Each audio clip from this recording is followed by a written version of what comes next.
नमो नमः।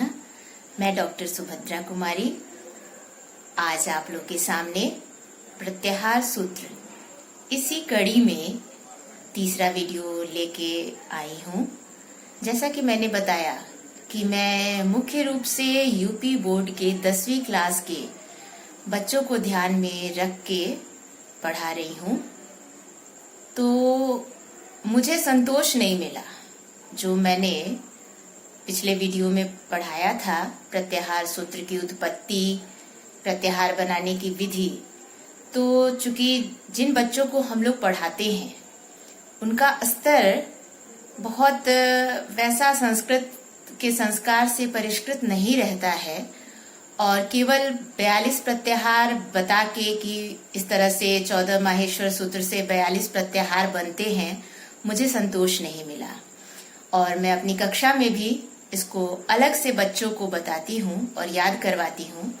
और मैं बच्चों से भी यह कहना चाहूंगी कि जो आप लोगों ने 14 माहेश्वर सूत्र पढ़े हैं मेरे साथ और प्रत्याहार बनाने की विधि सीखी है, उसको दोहरा लें।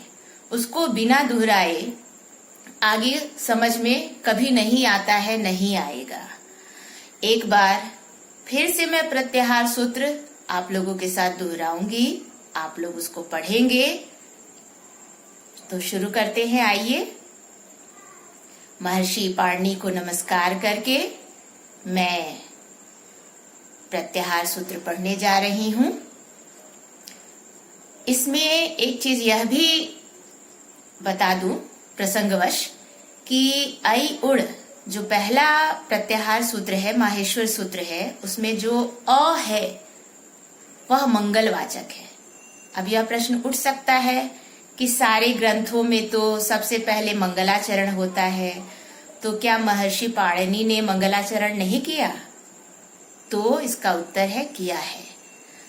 जैसा कि हम लोगों ने अपने गुरुजनों से पढ़ा है कि उन्होंने बताया कि इसमें जो अ है वो मंगलवाचक शब्द है। अ वर्ण अपने आप में मंगलाचरण है, तो पाणिनि ने अ को वहां क्रम से रख करके उसी परंपरा का निर्वहन किया है। तो आइए मेरे साथ प्रत्याहार सूत्र की पुनः पुनरावृत्ति कर लें, ताकि इसके आगे जो हम लोग को पढ़ना है वह आसानी हो समझने में, उसमें गति निर्बाध रूप से चलती रहे। ऐ उड़ ऋल ऋक ए ओंग ऐ औच हयवरट लड़ य मंगल नम झभय घट धश जब गड दश खप छठ चट तव कपय शशसर हल। ये 14 माहेश्वर सूत्र मैंने पढ़े। बच्चों, आप लोगों को ये कंठस्थ होना चाहिए, आपकी जिह्वा पे एकदम ये बना होना चाहिए। प्रत्याहार सूत्र शुद्ध शुद्ध पढ़ना आना चाहिए। भाषा के विद्यार्थियों को, संस्कृत व्याकरण के विद्यार्थियों को, तभी आप आगे कुछ पढ़ पाएंगे। मैं ये चीजें बार बार दोहरा रही हूँ क्योंकि ये अति महत्वपूर्ण है, अनिवार्य है। इसके बिना संस्कृत भाषा में कोई गति नहीं हो पाएगी। और अगर पढ़ेंगे भी तो वो बस उपहास के योग्य होगा। ऐसा मुझे नहीं कहना चाहिए, लेकिन एक गुरु का यह भी कर्तव्य होता है कि आपको आपकी वस्तु स्थिति से, यथार्थ से परिचय कराया जाए। क्या कमी है, क्या कमी हो सकती है और हम उसको कैसे सुधारें, इस पे निर्देश देना भी हमारा कर्तव्य बनता है एक शिक्षक के रूप में। तो अब जब हम लोगों ने प्रत्याहार सूत्र को कंठस्थ कर लिया है और साथ ही इसमें जो सावधानियां मैंने बताई थी कि हम लोग को रखना है, विशेषकर सकार में कि तालव्य श, मूर्धन्य श और दंत्य स का उच्चारण कैसे करेंगे, इसको मैंने अपनी वीडियो में बताया था। और अंतिम जो इत वर्ण है, हलंत वर्ण है, उसको आधा मात्रा के बराबर उच्चारण करना होता है, इसका भी ध्यान रखेंगे। और साथ ही जो सूत्र है यमंगणनम, इसमें जो 5 अंतिम वर्ण है, कु चु टू तू पू के, कु अर्थात क वर्ग, चु अर्थात च वर्ग, अर्थात 25 स्पर्श वर्ण। तो जो कु चु टू तू पू के पंचम अंतिम वर्ण है च छ ज झ य, वह अपने अपने उच्चारण स्थान के साथ साथ नासिका से बोले जाते हैं। यह जब मैं वर्णों का उच्चारण स्थान पढ़ाऊंगी तो उसमें और विस्तृत रूप से आप लोगों को बताऊंगी, और हमारे यूपी बोर्ड के 10वीं कक्षा के संस्कृत के पाठ्यक्रम में भी इसके बाद उच्चारण स्थान और वर्णमाला ही है, उसको हम लोग उस क्रम में पढ़ेंगे। तो अब जब हम लोगों ने प्रत्याहार सूत्र पढ़ लिया है, प्रत्याहार बनाने की विधि भी हम लोगों ने देख ली, तो अब चूंकि जब प्रत्याहार बनाने की विधि हमने सीख ली तो ये प्रश्न उठ सकता है कि कितने प्रत्याहार बनाए हम 14 माहेश्वर सूत्र से? अनगिनत? तो ऐसा नहीं है। बनाने के लिए तो कितने भी सूत्र के जो नियम है उसको ध्यान में रख करके बनाया जा सकता है सीखने के लिए, लेकिन महर्षि पाणिनि ने अपनी अष्टाध्यायी में जो प्रत्याहार प्रयुक्त किए हैं अर्थात प्रयोग किए हैं, उनका व्यवहार किया है सूत्रों में, वह मात्र 42 हैं। 42 प्रत्याहार सूत्र। और आपको यह जान के आश्चर्य होगा, यही हमारे संस्कृत भाषा की विशेषता है कि मात्र 42 प्रत्याहार सूत्रों में आचार्य ने संपूर्ण लौकिक संस्कृत व्याकरण हमारे समक्ष, विश्व के समक्ष, भाषाविदों के समक्ष रख दिया, प्रस्तुत कर दिया। और यह प्रत्येक प्राणी मात्र, मनुष्य मात्र और भाषा को जानने वाले जो जानकार हैं उनके लिए आश्चर्य का विषय है कि मात्र 42 प्रत्याहारों में पूरी इतनी समृद्ध संस्कृत की लौकिक व्याकरण की परंपरा कैसे समा गई है। यह सोचने का विषय है। आज हम अपने आप को बहुत आधुनिक, या हम यह मानते हैं कि हम बहुत ही उन्नति कर रहे हैं, हमारे मस्तिष्क का बहुत विकास हो रहा है, लेकिन यह मेरा मानना है जो उन्होंने संक्षिप्त और सूत्र शैली में अष्टाध्यायी में सूत्र रखे, उससे छोटा हम और क्या बना पाएंगे? कुछ नहीं बना पाएंगे। वास्तविकता यही है। उस समय का जो मनुष्य था, वह जो हमारे मनीषी थे, वो हमसे ज्यादा उन्नत मस्तिष्क के थे। बाद में एक मैं वीडियो उस पे भी बनाऊंगी जिसमें हम लोग यह क्रम देखेंगे कि महर्षि पाणिनि की जो अष्टाध्यायी है उसकी व्याख्या, उसकी टीका भट्टोजी दीक्षित ने लिखी सिद्धांत कौमुदी के रूप में, और सिद्धांत कौमुदी की टीका आचार्य वरदराज ने लिखी लघु सिद्धांत कौमुदी के रूप में। और प्रायः पाठ्यक्रम में लघु सिद्धांत कौमुदी ही पढ़ाई जाती है। पाणिनि अष्टाध्यायी पढ़ने और पढ़ाने वाले बहुत कम हैं, दुर्लभ हैं और वंदनीय भी हैं।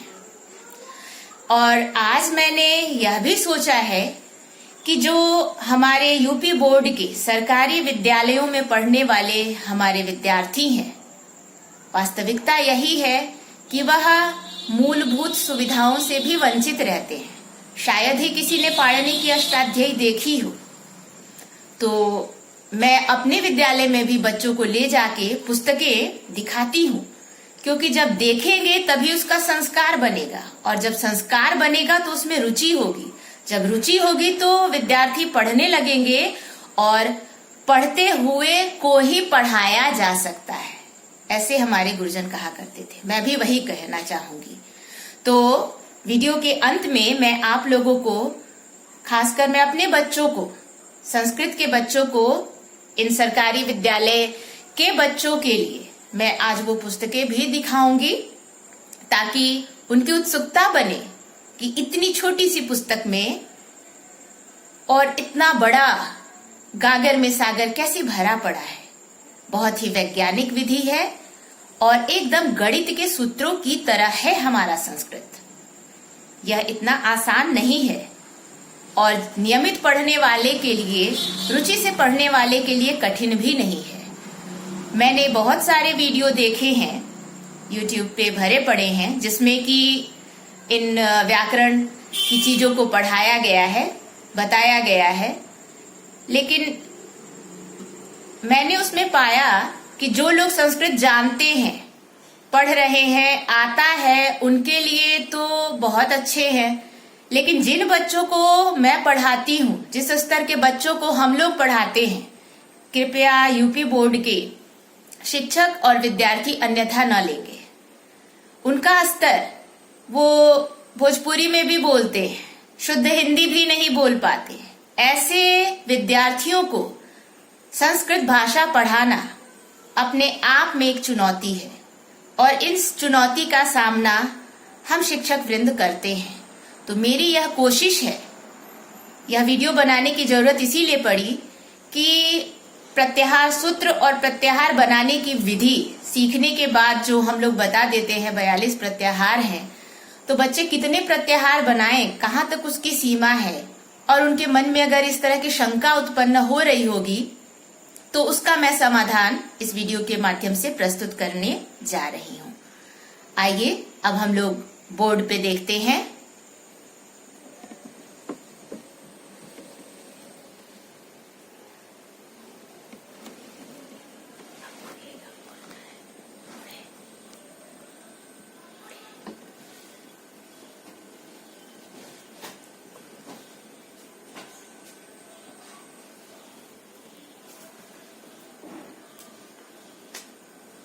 बच्चों,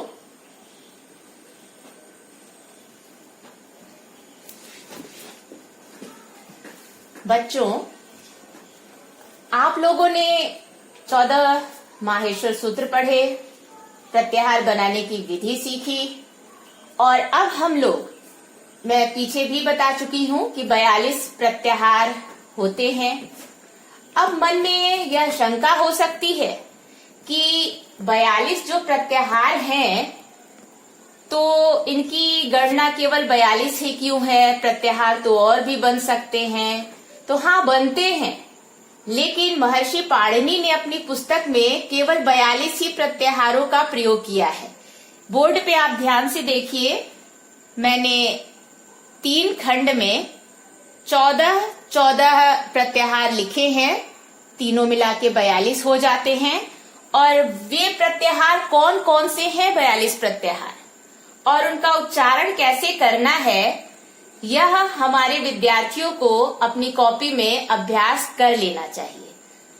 प्रत्याहार बनाने की विधि आप सीख चुके हैं और आपको यह मालूम है कि जो अंतिम वर्ण है वह इत है, अर्थात इसका लोप हो जाएगा। प्रत्याहार सूत्र में, माहेश्वर सूत्र में इसको नहीं गिनना है। और अ, ये जो आदि वर्ण है, यह बताएगा कि यहाँ से प्रत्याहार सूत्र से वर्णों की गणना करना है। जैसे मैंने बताया था कि अ, ई, उड़ जब हम पढ़ेंगे तो ड़ जो है वो हलंत है, इसको नहीं गिनेंगे। और अण प्रत्याहार में अ, ई, उ, ये विस्तृत विधि सब मैंने प्रत्याहार बनाने की विधि में बताई थी, उसको यहाँ पे दोहराने का समय नहीं है, इसको आप लोग पिछले वीडियो से दोहरा लेंगे। अब हम लोग यहाँ देखते हैं कि वे 42 प्रत्याहार कौन कौन से बनते हैं, और उसमें मैं अपने अनुभव से यह भी बताऊंगी जो संस्कृत के विद्यार्थियों को जरूरी है कि प्रत्याहार वो याद करेंगे तो कैसे करेंगे, क्या क्या इसमें सावधानियां रखें जिससे कि उनको ये 42 प्रत्याहार आसानी से कंठस्थ हो जाए, याद हो जाए।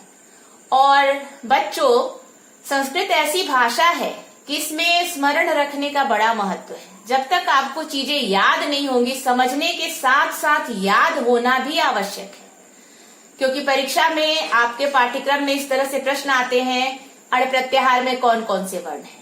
तो आपको सूत्र भी याद होना चाहिए, उसकी विधि भी याद होनी चाहिए कि कैसे प्रत्याहार बनाया गया है और कौन कौन से वर्ण होंगे, यह भी आपको उसमें से प्रत्याहार में से निकालने आना चाहिए, तभी आप लिख पाएंगे उस प्रश्न का उत्तर।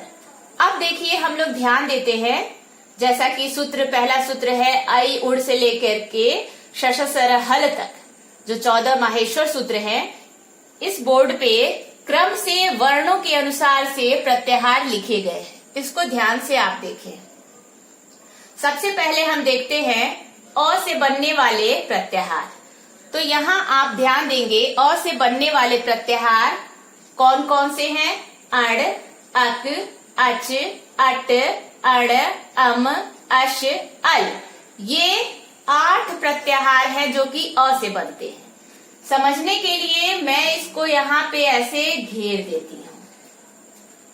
और इसको मैं ऐसे चिन्हित कर देती हूं ताकि आपको समझने में आसानी हो। आप भी अपनी कॉपी में इसी तरह से इसको लिख लेंगे। अ से बनने वाले 8 प्रत्याहार। अब इसको क्रम से हम बार बार ऐसे पुनरावृत्ति कर सकते हैं। अण, अक, अच, अट, अण, अम, अश, अल। ये अगर हमको याद रहेगा कि यह प्रत्याहार बनता है तो 14 माहेश्वर सूत्र जब याद है तो उसमें से हम अंतिम वर्ण और आदि के वर्ण को गिन के हम उसमें से प्रत्याहार के वर्ण निकाल सकेंगे। अब देखते हैं 9वां प्रत्याहार है इक, इच, इड। 9 से लेके 11 तक। इसमें अब ई से बनने वाले 3 प्रत्याहार हैं। इसको हमने यहां गोल घेरा कर दिया है। आप अपनी कॉपी पे भी बना लेंगे। इक, इच, इड। अब इसको मैं समझने के लिए यहां घेर रही हूं। ध्यान देंगे ई से बनने वाले 3 प्रत्याहार हैं।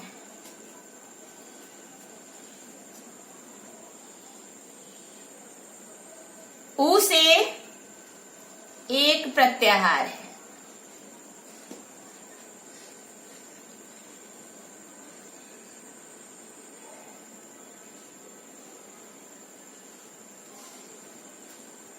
ए से 2 प्रत्याहार हैं। इंग, एच।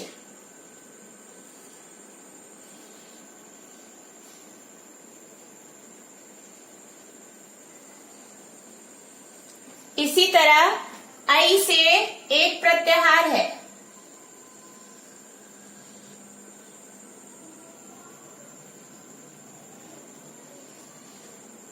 ह से 2 प्रत्याहार है। हश, हल।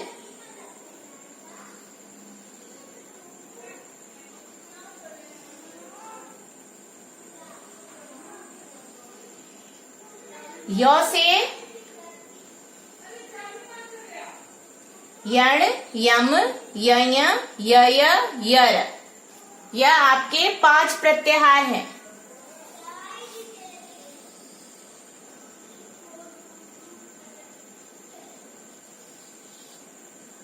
व से आपके 2 प्रत्याहार हैं।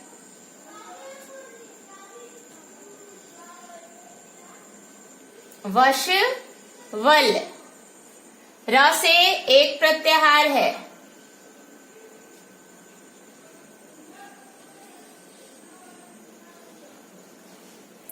म से 1 प्रत्याहार है।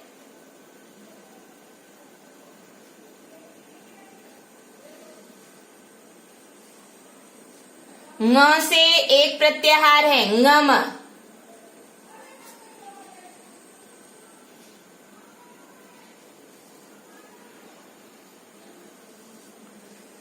झ से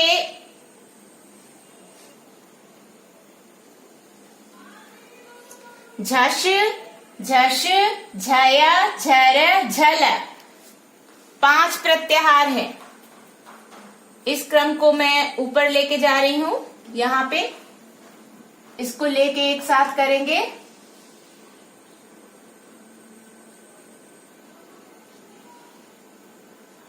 ये 1 और यहां के 4 मिला के 5 प्रत्याहार। भ से 1 प्रत्याहार है।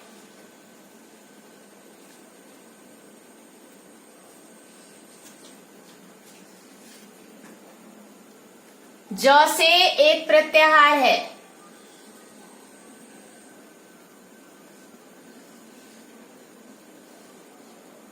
ब से 1 प्रत्याहार है। जश।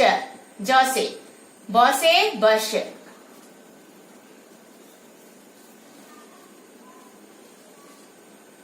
ख से 2 प्रत्याहार है। खय, खर।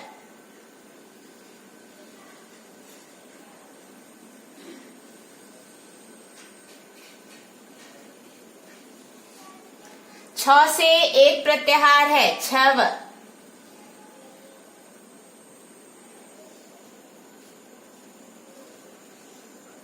च से दो प्रत्याहार है, चय चर।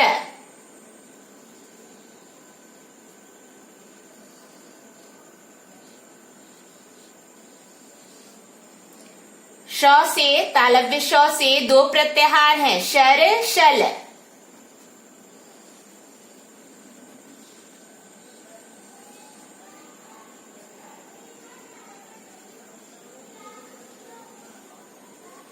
अब एक बार इस तरह से हमारे 42 प्रत्याहार यहाँ वर्णों के क्रम से मैंने बताए हैं।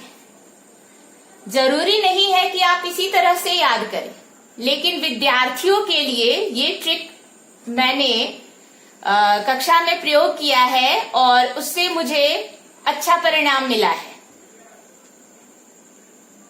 और से अब मैं सारे प्रत्याहारों को पढ़ूंगी। ये ध्यान रखेंगे विद्यार्थी, ये हलंत है, इसको आधा मात्रा बोलना है अंतिम वाले, और जो पूरे वर्ण हैं इसको एक मात्रा बोलना होता है। अण से मैं क्रम से पढ़ रही हूं। अण अक अच अट अण अम अश अल, ये अ से 8 प्रत्याहार। ई से इक इच इड़ 3 प्रत्याहार। उ से उक 1 प्रत्याहार। ए से इंग एच 2 प्रत्याहार। आई से ऐच 1 प्रत्याहार। ह से 2 प्रत्याहार, हश हल 2 प्रत्याहार। य से य वर्ण से 5 प्रत्याहार, यण यम य यर। इसी तरह से व वर्ण से 2 प्रत्याहार, वश वल। र से 1 प्रत्याहार, रल। म से 1 प्रत्याहार, मय। ङ से 1 प्रत्याहार, ngम।